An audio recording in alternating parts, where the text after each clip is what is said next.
All right. It's Pops, and I want to talk to you. It's kind of a comic book graphic novel review, the highly talked about I Am Not Starfire.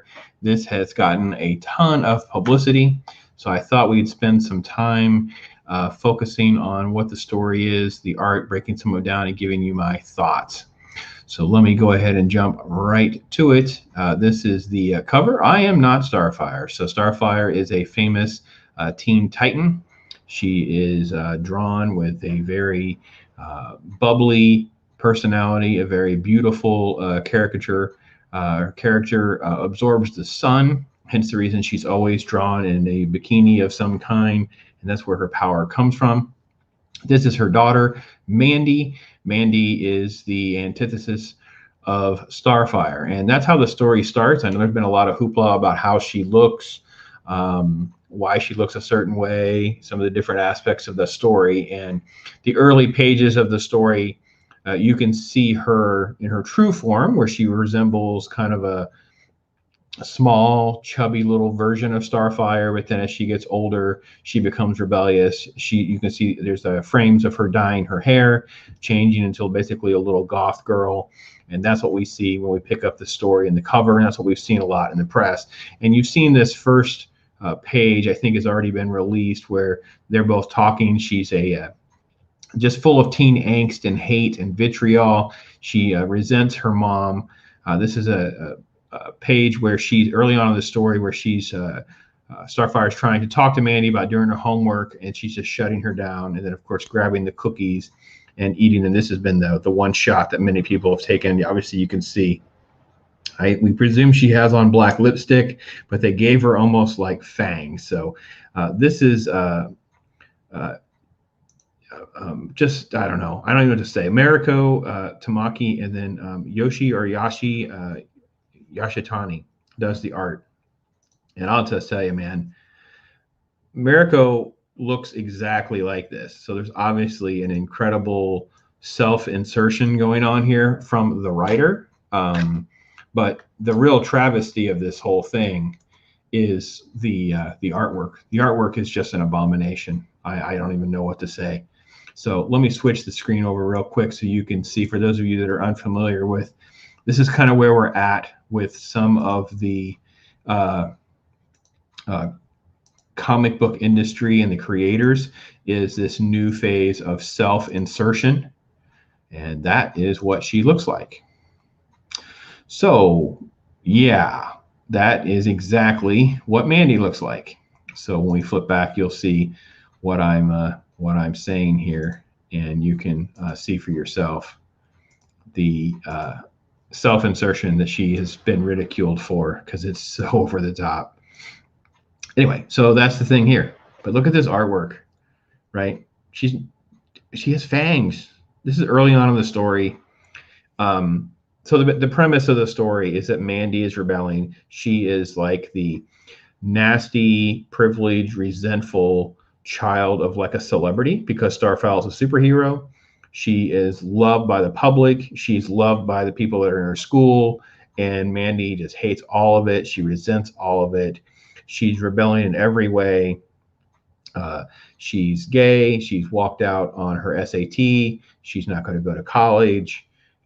Just everything about that is in the early part of the story. And that's a lot of what the publicity has been in. That's what was promoted. And that's a story goes. This is where we see her talking to the guidance counselor, who basically is telling the guidance, I'm not going to college. And this is how she's presented.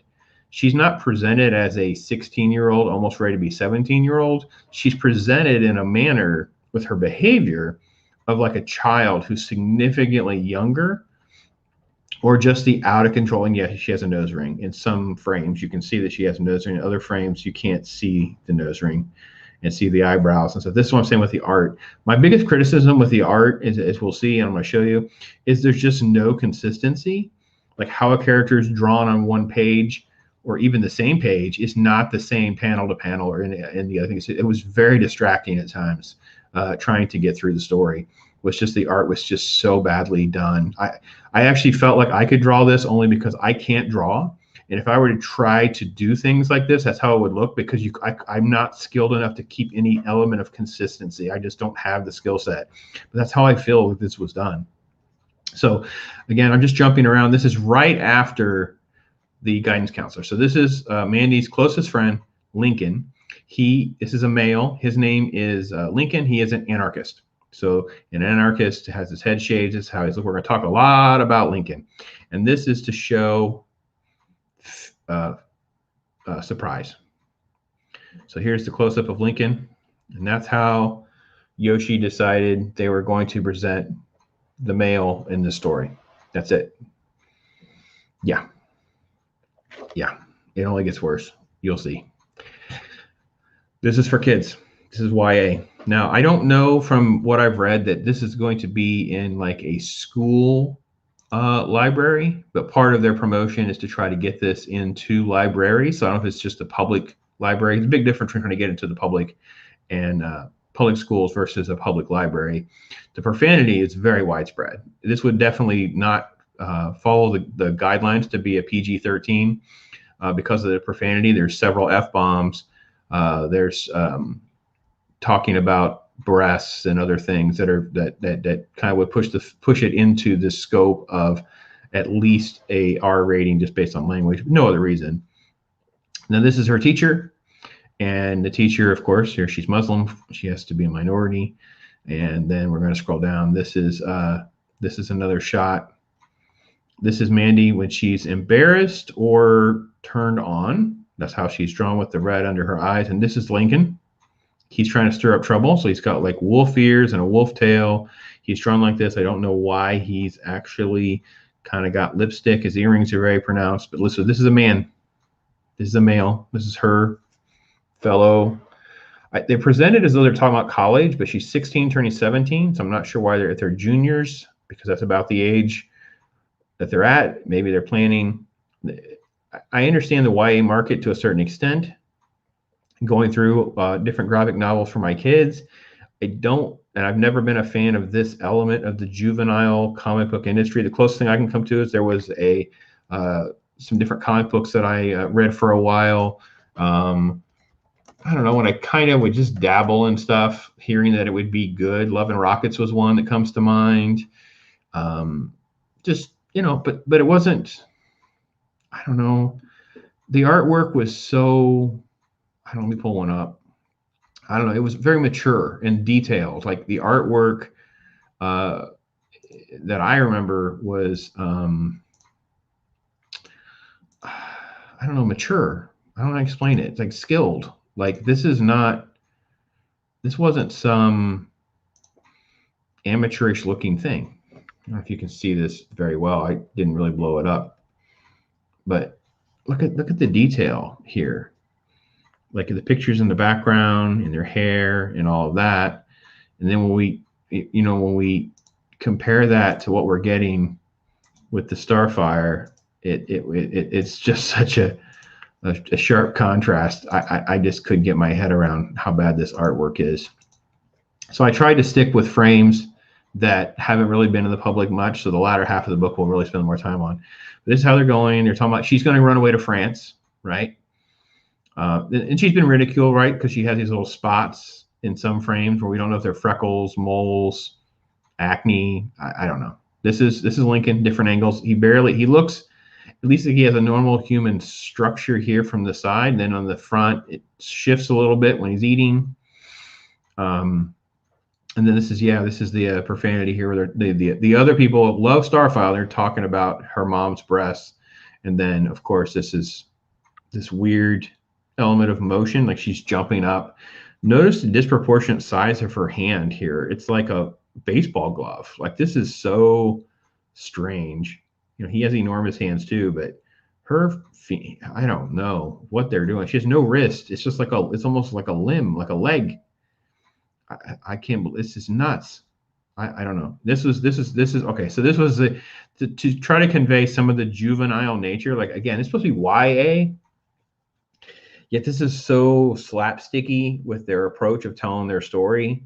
And this is her in their chemistry class. She's not paying attention because she's daydreaming about this girl that she likes. and she creates an explosion, makes a mess. And that's how it was drawn. So I don't know. I couldn't get it. So this is the girl that she likes. They're discussing. I love that. This is with the dialogue, which is so. Oh boy, talk about just the wave of new comic books. So let me back up and say I'm not really into new comic books. I was just dabbling a little bit into some of the things that are interesting that are new and out. I know I picked up a copy of Berserker, the Keanu Reeves inspired stuff, and it's okay. It's a little overrated, but it was all right. And then there's a couple things that are just at least interesting. And I was trying to do a lot of research with Marvel and DC, what's been going on last couple of years, different storylines to try to get into. And I just see all of the social justice, university politics that I've been talking about for years, really since Ferguson. I mean, I've been talking about the Black Lives Matter and these protests and rallies and different things, and with the shift in culture on universities and how it's bled out into basically every aspect of our culture. Well, comic books have not just been infiltrated, it's been taken over. These people are out of control. This is literally these two teen girls talking about writing a paper, and basically they're going to attack Shakespeare because it'd be better if Ophelia was written by a woman. Yeah, Hamlet. We're gonna rewrite her scenes with Hamlet. Yeah, because Hamlet, you're a whiny a-hole, and I'm too good for you. Basically, that's literally their Shakespeare. Their Shakespeare is that. That's how they see things. So anyway, Mandy has a huge crush on her, and that's how this is going to proceed. This is a close-up of her. We're going to come back to that later on because I'm not sure that look is consistent. This is shaved, which you can't tell in most of the book, but it shows up at the end because we have to have lesbians have to have shaved heads, except for Mandy. Okay, so one of the things that was interesting is like, what is Mandy's motivation? Because she's a spoiled child, basically in the front, large portion of the front part of the book. So the first thing is she's talking to herself about the issues that she has while her mom is there, like, what's going on. And it's this child parent, because I'm treating her as a child. She is not behaving as a young adult. I don't care if they call it YA or not. This portion of the book, she's just out of control, spoiled, rich kid, but they're not rich because she talks about student loans. I don't know. All right. So first thing is her appearance. Obviously, she doesn't like to look in the mirror, but she's making herself fat, as you've seen with the cookies. 2, biological father. She doesn't really know who her dad is, although I think I know. Meaning there's all sorts of comments and insinuations that Dick Grayson, Nightwing, is the dad. 3, my lack of power. So part of her resentment of Starfire is that she doesn't have her powers yet. And then this is the compare and contrast that the part of the story kind of ends here. We're in this. And then it kind of goes back to school. And the other kids talking about her, mocking her, whatever. I wanted you to see this. This is another male. So Lincoln's not the only one. This is how all of the boys are drawn. Notice there's a black guy. Hair's up, shaved on both sides, effeminate, little rounded shoulders. Yeah, just, I don't understand. I don't know who looks like this. I don't know. This is Mandy, of course. Okay, so then we proceed. Just I don't know. Look at how she's drawn. Oh, and I don't understand. Look at him. He's got like a little whale backpack. Like, he's not 6. Like, who is this? What teenager? Obviously, I had a backpack in high school, and then as you're heading to college, do boys do anarchists? He's supposed to be an anarchist. I tweeted at Michael Malice. This is crazy. Who has this? Who thinks that? Have these people been around other humans to know what the teenagers do? Because no. Okay, so this is the conflict because there's all this conflict over who likes who and that kind of thing. Well, Lincoln is not really a fan of Mandy liking Claire. Again, she at least has mostly effeminate characteristics. She's supposed to be a pretty girl. And then this was the I'm jumping ahead here and cut some frames, right? Because I want to get to I'm missing some pictures. Oh, all right. So what happens in the story is that Let me see if I can figure out where the other pictures are while I'm explaining the story to you. That yeah, I thought I had them saved. I don't see them on the computer. I got to figure out where they are. Maybe I can cross them over real quick for you. So the story goes along with the, you know, the self-pitying, wallowing, pathetic nature of Mandy. You know, woe is me. Her life is so miserable being the daughter of Starfire, who everybody loves. And she has her power. She doesn't have her power. She'll never have her power. She's a nobody. No one's ever going to like her.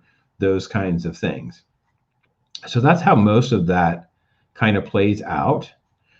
She gets into it with Claire because Claire at one point has like a selfie with the Titans when the Titans just randomly show up at her house when they were going to have a study time. I think that's what this is, right? Yeah, this was the 16th birthday then. This is Dick Grayson, by the way. Yeah. Notice the rounded face, how juvenile they look. Raven's actually not terrible. But this is awful. Awful. So, yeah, this is the end of the book. Yeah, this is how she ends up. Let me pause there and try to transfer this over so you can see some of the other scenes. Because this is crazy how bad this gets. So the story goes along. She's woeing me. Her life is so pathetic. Her life is so bad. It's awful being Mandy, of course. Those kinds of things is what plays out. And then she basically ultimately gets her sister, Starfire's sister shows up and demands that they have a conflict, a battle, right? Well, Mandy, of course, is not in any position to fight anybody. She is an absolute, you know, overweight teen girl with a bad attitude, no skills, no powers.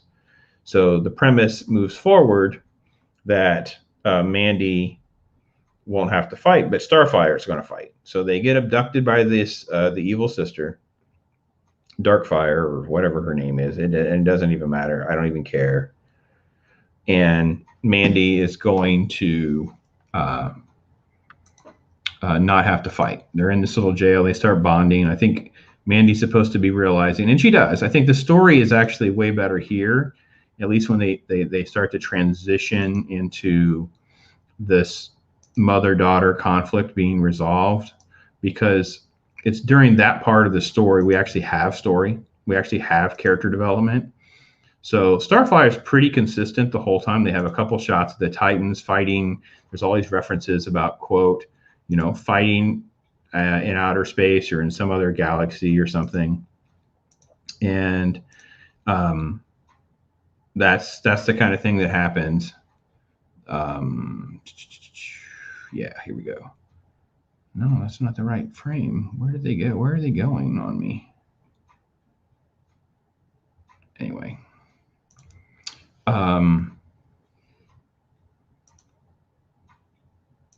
Yeah. There we go. Okay, I see what happens. Okay. Let me back up 1 second here and upload these for you. Isn't it fun just sit here and watch me clicking and doing whatever? Talk about real time. That's what you get sometimes, folks. It's not like I know what I'm doing. I'm trying to learn. You're being patient with me, I hope. All right. Let's see what happens here. We'll get that going. Let me come over here and check and see what's going on with you folks, if anything. All right. So, like I said, so there's a little bit of story development here where the conflict is like out of control, right? So they're fighting because you're going to go to college. So this is the lead up before the sister shows up. This is how she's being presented. And this is the Starfire. Like I talked about the consistency. So this is what she's drawn. It's a little bit of a mature drawing of Starfire. A lot of times she's even prettier than this, has a little more of a youthfulness to her drawings. But this is what we get when they're yelling at each other. Look at this. This Medusa-esque. I looked at this shot and I thought to myself, like, oh, she has this. I don't understand this. This artist can't draw teeth, because this is like fangs again. Like she looks like Medusa from Clash of the Titans. You guys remember the old claymation one where they cut the head off of Medusa and whatever? I thought, what, you made Starfire look like Medusa? Like, what is wrong with you? Of course, here's giant armed Mandy, blah, blah, blah. Oh, it's terrible. Terrible. So then this is when the sister shows up. Mandy actually has like fear. Like she's been sheltered so much from Starfire's life as a superhero, like conflict, that she's never been sucked into this. Well, she has no powers to challenge you with. So there's no way Mandy can fight. Well, she's the heir. Like she's the heir to the throne. Starfire did not want to be the queen on her planet. So she's the actual threat. And she says, no, take me instead. I'm going to surrender. And that's what happens. And the story proceeds from there, where Starfire is going to fight the battle. Okay. And they're in jail and they bond and all that happens. And then basically, and this is the evil lady here. So we're going to get to that.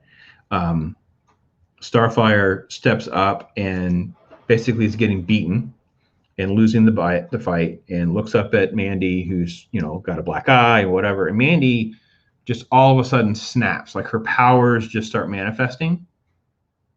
And then she starts throwing down, just like shooting green laser. She's doing this, defends her mom, finds her powers, and she's just tremendous. And then it kind of goes to this climax where Mandy the power goes to her head. Like she's so over the top right away. Look at her. She got her arm up ready. She's ready to come down and kill her. Right. And this, I cut the frame right there. It doesn't need to be shown. It's just, it's not terrible. It's not the worst part of the story. And Starfire stops her. So Starfire actually maintains her heroism through the entire story, maintains a sense of life and trying to save people's lives and that kind of thing. And Mandy had to be stopped. So I thought it was, that part of it I thought was actually pretty good. And the fact that her powers manifest and do all of that, it's great. This is the birthday party. The Teen Titans show up and give her a little birthday party. And then she's going to have her big reveal of her super character. And you can see she has to let her hair grow out because now she's going to embrace some of her Starfire publicity. She goes on TV. This conflict happened at like the sports field, so everybody used their cell phones to video. So everybody knows that she has powers now and all that, and she loves. So Mandy's story is that she becomes a little less selfish. She becomes power hungry. She enjoys the stars. She has one shot that she has her sunglasses on. It's like unbearable. And a little bit of that. And then, of course, I don't quite understand why she thinks that she should dress like this, but okay, that's what we're going to get. Yeah. Anyway, she doesn't change her name. That's her big thing is she has a mustache because they didn't color her bottom lip. Like she has black lipstick on, but she doesn't color her bottom lip. So it looks like she has a mustache half the time. Oh, it's so bad. The art's terrible. But if there's any saving grace for Mariko was that, I don't know that I understand why she'd self-insert herself. It obviously is her. But at least the story, Mandy has some sort of change. There's some sort of arc. I think it is a terrible arc for young ladies. This foul-mouthed, nasty, unappreciative little girl becomes a little bit more appreciative, but really mostly because she gets a little bit of dose of what she always wanted. She always wanted a little bit of power. She wanted to at least be popular. She's asked for her autograph at the end, of course. And then, of course, she quote goes for it and she kisses Claire. And that's the big thing. She has her little girlfriend. And none of the characters in the story are ever drawn consistently. The facial features, the proportions are all out of whack. The art is outright distracting. It's such an abomination. I don't know. Even if this is the character design from the cover that they wanted to go with, it is, Yoshitani's artwork is so bad that you can't even take in the story and give it a fair chance because you're just distracted with every page turn. It's just unbearable. Mandy's arc is still difficult to take because she's such a horrible person in the first part of the story that she becomes a little less awful. I'm not sure that's the message for kids. I don't even know who this is for because half of it is so full of profanity and nastiness. There's not a single, the only male characters of any significance is the Titans that are in the background that don't really have any play at all. And the Lincoln kid, the one black kid that's basically just a complete jerk. And Lincoln is this anarchist. He's an anarchist, but they're drawn like teen girls. It's a very strange creation. I don't know enough about the market that there would be a market for this, because there's no direct market for this. Like, this is not a comic shop type of thing that I could see doing well. I've seen enough manga to know that this is a joke compared to the stuff that the manga fans are buying. Yeah, that's it. That's the this is 2021. This is your comic book industry right there. That's, you don't get stories of heroes saving people and action and adventure. You get a couple fight scenes and this kind of social drama. So, yeah, that's it. That's what you get. And anyway, I don't know if you anyway, if I saved you a couple bucks, I gave you something to think about, because that's what's going on out there. So, all right, thanks for watching, and I'm Pops.